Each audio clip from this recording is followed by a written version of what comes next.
जय हिंद। नमस्कार साथियों, आर्मी गुरुजी चैनल में आप सभी का हार्दिक स्वागत है। मैं आपका दोस्त अशोक फौजी आपके लिए रासायनिक अभिक्रिया से जो भी क्वेश्चन आते हैं आर्मी के लिए, उन सभी क्वेश्चनों पर हम बात करेंगे। आज से हमारी रेगुलर क्लास है वो साइंस के क्वेश्चनों पर चलेंगी। भौतिक एवं रासायनिक अभिक्रिया के क्वेश्चन है वो 25 क्वेश्चन मैं आपको अभी करवाऊंगा।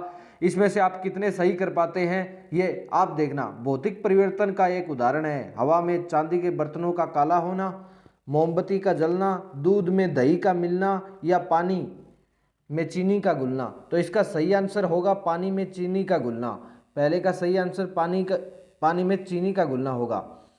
वायु भरे गुब्बारे में हीलियम का हाइड्रोजन की अपेक्षा वरीयता क्यों दी जाती है? आपको पता होगा कि हीलियम से जब गुब्बारे को भरते हैं तो वो बहुत ज़्यादा ऊंचा जाता है, तो हीलियम को वरीयता ही क्यों दी जाती है? अपेक्षाकृत सस्ता होता है या कम घना होता है, अपेक्षाकृत अधिक उठाने की शक्ति रखता है या वायु के साथ विस्फोटक मिश्रण नहीं है? तो इसका आप आंसर बताएंगे। तो इसका सही आंसर है वो है वायु के साथ विस्फोटक मिश्रण नहीं बनता है। ये क्या है कि हाइड्रोजन विस्फोटक कर देता है लेकिन ये विस्फोटक नहीं करता है। सभी अभ्यर्थी कमेंट में बताएंगे कि उनके कितने क्वेश्चन उनको आ रहे थे और कितने नए सीखे हैं। ट्यूबलाइट में निम्न दाब पर कौन सी गैस भरी जाती है? आर्गन व नियोन, नियोन और पारद वाष्प, नाइट्रोजन एवं नियोन, केवल आर्गन। तो इसकी बात करें तो ट्यूबलाइट के अंदर निम्न दाब पर जो गैस भरी जाती है उसका नाम है नियोन और पारद वाष्प। नियोन और पारद वाष्प गैस है वो भरी जाती है। बहुत बार इन टॉपिकों से क्वेश्चन पूछ ले जाते हैं। राष्ट्रीय दृष्टि से सिंदूर, रासायनिक दृष्टि से सिंदूर क्या है? सिंदूर क्या है? तो सिंदूर है वो क्या है रासायनिक दृष्टि से? Calcium carbonate, potassium nitrate, muric sulphide या सोडियम क्लोराइड। तो इसका आंसर है वो है म्यूरिक सल्फाइड। म्यूरिक सल्फाइड इसका सही आंसर होगा। ये है रासायनिक दृष्टि से सिंदूर का सूत्र नाम, रासायनिक नाम। प्रकाश विकिरणों की प्रकृति होती है तरंग के समान, कण के समान, तरंग व कण दोनों के समान या तरंग एवं कण किसी के समान नहीं है। तो प्रकाश विकिरणों की प्रकृति किसके समान होती है? तो तरंग व कण दोनों के समान होती है। प्रकाश की जो विकिरणों की प्रकृति है वह तरंग व कण दोनों के समान होती है। ये भी कई बार क्वेश्चन परीक्षाओं के अंदर पूछ लिया जाता है। अभी साबुन के पतले झाग में चमकदार रंगों का बनना किस परिघटना का परिणाम होता है? बहुलित परावर्तन, व्यक्तीकरण, बहुलित अपवर्तन या परिप्रेक्षण, विवर्तन या परिक्षेपण, ध्रुवण या व्यक्तीकरण।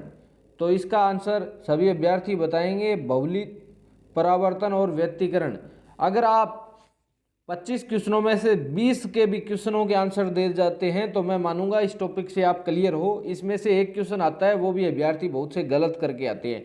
बहुलित परावर्तन और व्यक्तीकरण इसका सही आंसर होगा। अगले क्वेश्चन की ओर बढ़ते हैं। निम्न में से एक खरपतवार नाशक क्या है? आपको पता है कचरा को नाश करने वाला, फसल के अंदर जो कचरा होता है उसको नाश करने वाला क्या है?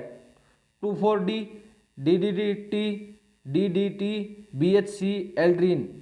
खरपतवार कौन सा है इसके अंदर से? इस क्वेश्चन का अभ्यर्थी है वो आंसर देंगे। खरपतवार नाशक है वो कौन सा है? तो इसका सही आंसर है 2,4-D। 2,4-D इसका सही आंसर होगा। अगले क्वेश्चन की ओर बढ़ते हैं। फसल को हानि पहुंचाने वाला कीट क्या कहलाता है? फसल को हानि शत्रु कहलाता है, परजीवी, परपोषक या पीठ? कौन सा कहलाता है? तो इसका होगा पीड़। पीड़ है ये, पीठ नहीं है, पीड़। पीड़ होगा इसका आंसर। पीड़ है वो फसल को हानि पहुंचाने वाले कीटनाशक नाशक को कहा जाता है। किस नेत्र रोग में द्विअवतल लेंसों का उपयोग किया जाता है? कौन से नेत्र का रोग होता है जिसके अंदर द्विअवतल लेंस का प्रयोग है वो किया जाता है? दूरदृष्टि दोष, निकट दृष्टि दोष, दृष्टि वैषम्य या मोतियाबिंद? तो निकट दृष्टि दोष है उसके अंदर द्विअवतल लेंस का प्रयोग है वो किया जाता है। अगले क्वेश्चन की ओर बढ़ते हैं। सीएनजी का प्रमुख गठन क्या है? मीथेन, इथाइल, मर्कैप्टन, टेट्राइथैलेन या प्रोपेन? सीएनजी का ये हार्ड लेवल के क्वेश्चन है आपके। मीथेन इसका सही आंसर होगा, मीथेन। सीएनजी का प्रमुख गठन कौन सा है? मीथेन। ये सभी याद रखना, बहुत बार पूछा जाता है। रेफ्रिजरेटर में किसका उपयोग किया जाता है? नियोन का, फ्रियोन का, आर्गन का या ओजोन का? रेफ्रिजरेटर होता है उसके अंदर किसका प्रयोग किया जाता है? फ्रीऑन का किया जाता है। फ्रीऑन का रेफ्रिजरेटर में प्रयोग किया जाता है। सभी अभ्यर्थी कमेंट में जरूर बताएंगे मेरे को कि सर मेरे को इतने ही क्वेश्चन आते थे। 2,4-D होता है एक, क्या होता है 2,4-D? अभी आपके पास में ये क्वेश्चन आया था, शाकानाशी, कीटनाशी, टिक्का या मलेरिया औषधि। तो आपको बोला था शाकानाशी, मतलब कचरे के अंदर डाला जाता है खरपतवार को हटाने के लिए, तो शाकानाशी हो गया। शाक में कचरा होता है, कचरे को नाश करने वाला शाकानाशी। आगे क्वेश्चन 13 नंबर क्वेश्चन है, प्रोपेन का आणविक सूत्र C3H8 होता है। इसमें होते हैं 9 सहसंयोजक बंध, 10 सहसंयोजक बंध, 8 सहसंयोजक बंध या 11 सहसंयोजक बंध। तो इसके अंदर प्रोपेन का आणविक सूत्र C3H8 होता है, उसके अंदर 10 सहसंयोजक बंध होते हैं, 10। और अगर आप इस चैनल पे नए हैं और ऐसे ही आर्मी की तैयारी करना चाहते हैं तो चैनल को सब्सक्राइब करके नोटिफिकेशन को ऑल पर कर ले। निम्न में से कौन अधातु है? गैलियम, ईडियम, एल्युमिनियम या नाइट्रोजन? कौन सी अधातु है, मतलब धातु नहीं है? तो नाइट्रोजन आपको पता होगा कोई धातु नहीं है, ये एक गैस है। नाइट्रोजन इसका सही आंसर होगा। अगले क्वेश्चन की ओर बढ़ते हैं, केलामीन किस धातु का ऐसक है? जस्ता, लोहा, तांबा या सोना? केलामीन किस धातु का ऐसक है? ऐसक वो होता है जिससे धातु निकलती है। तो केलामीन है वो किस धातु का ऐसक है? जल्दी से इसका आंसर देंगे तो इसका आंसर होगा जस्ता। जस्ता जिसे जिंक भी कहा जाता है, केलामीन का धातु ऐसक होता है। ये क्वेश्चन बहुत बार आ चुका है। डाइफ्लोरोमीथेन CCl2F2 द्वारा ओजोन को नष्ट करने की प्रक्रिया से मुक्त होती है। क्लोरीन पर मुक्त होती है, फ्लोरीन, नाइट्रोजन डाइऑक्साइड या ब्रोमीन? क्या होती है ओजोन मीथेन से? ओजोन को नष्ट करने की प्रक्रिया में क्या मुक्त होती है, क्या निकलती है? इसका आंसर आपको बताना है। तो इसके अंदर निकलती है वो है क्लोरीन, क्लोरीन निकलती है गैस। अगले क्वेश्चन की ओर बढ़ते हैं, निम्न में से सर्वाधिक क्रियाशील धातु कौन सी है? जस्ता, तांबा, लिथियम या चांदी? मेरे को लग रहा है सभी को बोरिंग लग रहे होंगे ये क्वेश्चन, लेकिन बहुत बार पूछे जाते हैं।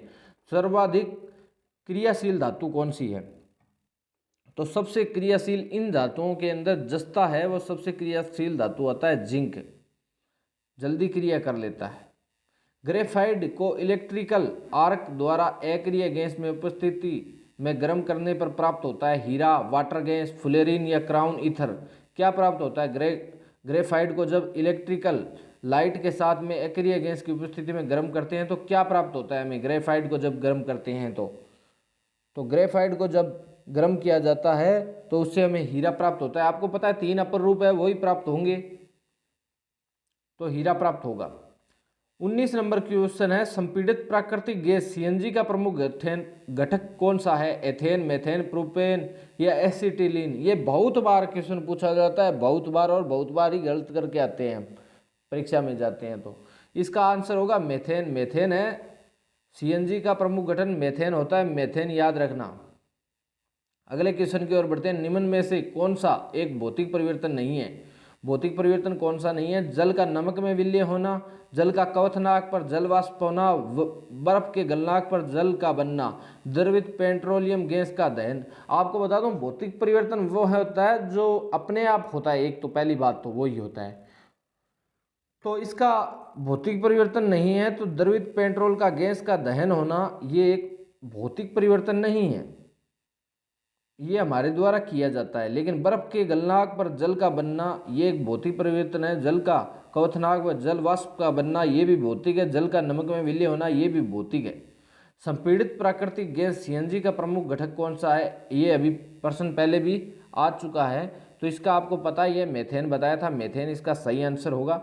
अगले क्वेश्चन की ओर बढ़ते हैं हम, द्रव का आयतन मात्रक क्या होता है? द्रव क्या कहते हैं? जल को कह देते हैं, तरल पदार्थ को कहा जाता है, उसका एक मात्रक है, वो क्या होता है? लीटर। आपको पता होगा लीटर के अंदर, लीटर के अंदर हम मापते हैं, लीटर इसका सही आंसर होगा। आगे क्वेश्चन की ओर बढ़ते हैं, मोमबत्ती के जलने के प्रक्रम में शामिल है केवल भौतिक अभिक्रिया होती है केवल रासायनिक? ये बहुत बार पूछा जाता है, मोमबत्ती के जलने के अंदर कौन सा भौतिक और रासायनिक दोनों अभिक्रिया होती है? रट लेना ये चीज। मोमबत्ती जब जलती है तो उसके प्रक्रम में भौतिक व रासायनिक अभिक्रिया दोनों होती है। बहुत बार ये क्वेश्चन पूछा जा सकता है, अभ्यर्थियों के लिए महत्वपूर्ण है। जो लास्ट तक बना रहा है उसके पास ये क्वेश्चन जरूर पहुंचा होगा। उभयधर्मी ऑक्साइड का सही उदाहरण क्या है? Na2O, Al2O3, MgO, carbon dioxide. तो इसके अंदर उभयधर्मी ऑक्साइड का सही उदाहरण क्या होगा? तो Al2O3 होगा उभयधर्मी ऑक्साइड का। चलो ये आपको जब अभिक्रिया पढ़ाई जाएगी तब आपको पता चलेगा, ऐसे ही पता नहीं चलता। एक दो क्वेश्चन ऐसे हैं लेकिन पूछे जाते हैं, इसलिए मैंने लेके आया हूँ। क्लोरोफ्लोरोकार्बन का उपयोग होता है एरोसोल स्प्रे बनाने में, विलायकों के रूप में, प्रशिक्षकों के रूप में या उपयुक्त सभी में। क्लोरोफ्लोरोकार्बन का उपयोग किसके अंदर किया जाता है? तो एरोसोल स्प्रे भी बनाई जाती है, विलायकों प्रशिक्षकों के रूप में, उपयुक्त सभी इसका सही आंसर होगा। क्लोरोफ्लोरो से भी ये 25 क्वेश्चन है। जिस अभ्यर्थी ने, मैं मानता हूं 17-18 क्वेश्चन भी किए हैं ना सही और कमेंट के अंदर बताता है, तो उसकी तैयारी है रासायनिक अभिक्रिया का जो इसका है पार्ट, उसका अंदर से ये क्वेश्चन 25 में बना के लेके आया हूँ आपके लिए। तो एक क्वेश्चन जरूर आपकी भर्ती के लिए आता है, तो इनको रिवाइज जरूर करें। कल एक नए टॉपिक के साथ हम मिलेंगे। और इसी के साथ सभी को जय हिंद, राम राम।